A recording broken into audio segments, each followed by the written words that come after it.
शुभ उदय बच्चों। हिंदी की कक्षा में एक बार फिर से आप सबका बहुत बहुत स्वागत है। आज हम पढ़ेंगे पाठ नंबर 16 जिसका नाम है बच्चों बालक की उदारता। चलिए देखिए बच्चों, जो दीन दुखियों की सेवा करना ईश्वर की सेवा करने के समान है। यानी कि जो गरीब होते हैं, परेशान होते हैं बच्चों, हमें उनकी सेवा करनी चाहिए। उनकी सेवा करना मानो ईश्वर की सेवा करने के बराबर है। जो लोग इस प्रकार का सेवा भाव रखते हैं वे निश्चय ही महान गुण वाले उदार प्रवृत्ति के लोग होते हैं। प्रस्तुत पाठ में एक ऐसे ही उदार बालक से मिलवाया गया है। तो चलिए बच्चों, एक ऐसे बालक की कहानी पढ़ते हैं जो बहुत ही उदार है और बच्चों निस्वार्थ भावना से सबकी सेवा करता है। इधर देखिए,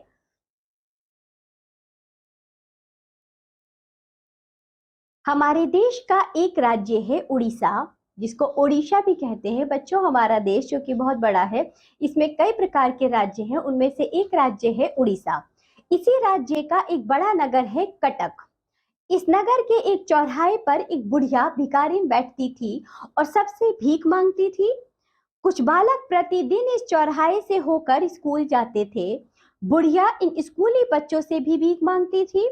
अधिकतर बच्चे बुढ़िया की पुकार पर ध्यान नहीं देते थे। वे उसकी बात को अनसुनी करके आगे बढ़ जाते थे।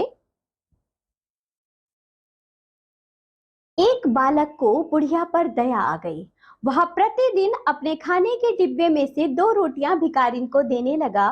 बुढ़िया बालक को अनेक दुआएं और आशीर्वाद देती। बालक को अच्छा लगता। दिन बीतते गए।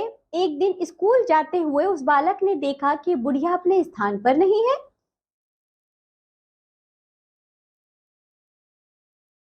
बालक को समय पर स्कूल पहुंचने की जल्दी थी। उस दिन स्कूल में भी बालक का मन पढ़ाई में नहीं लगा। उसने खाना तो खाया परंतु भिखारिन के लिए 2 रोटियां बचा ली। पर लौटते समय भी बालक को भिखारिन चौराहे पर नहीं मिली।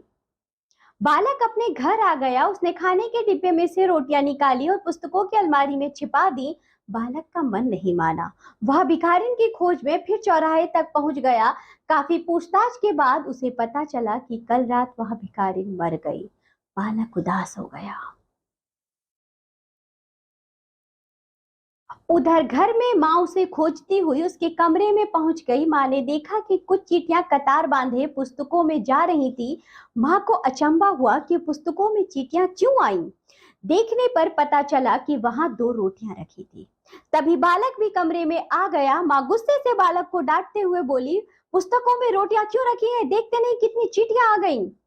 बालक ने कहा, माँ मैं अपने खाने में से प्रतिदिन 2 रोटियां एक भिखारिन को दे देता था। आज वह अपनी जगह पर नहीं थी। मैं उसे खोजने गया था, वह नहीं मिली। आसपास के लोगों ने बताया कि कल रात वह बूढ़ी भिखारिन मर गई। कहते कहते बालक का गला भर आया। इसके बाद वह कुछ नहीं बोल सका। मालक को बालक पर प्यार उमड़ आया। उन्होंने बालक को अपनी छाती से लिपटा लिया। बालक का माथा चूमते हुए माँ बोली, बेटा तुम मनुष्य नहीं अवतार हो। तुम्हारे जैसा बेटा पाकर मेरा जन्म सफल हो गया। यह बालक और कोई नहीं, सुभाष चंद्र बोस थे, जिन्होंने हमारे देश को स्वतंत्रता दिलाने में महत्वपूर्ण भूमिका निभाई। तो ये थी बच्चों एक उदार बालक की कहानी, जो कि कौन थे बच्चों? सुभाष चंद्र बोस थे। तो चलिए इसी के साथ ये पाठ होता है यहाँ समाप्त। इस पाठ के साथ साथ ये पुस्तक होती है यहाँ समाप्त। अब हम मिलेंगे आपसे अगली कक्षा में, तब तक के लिए बाय बच्चों।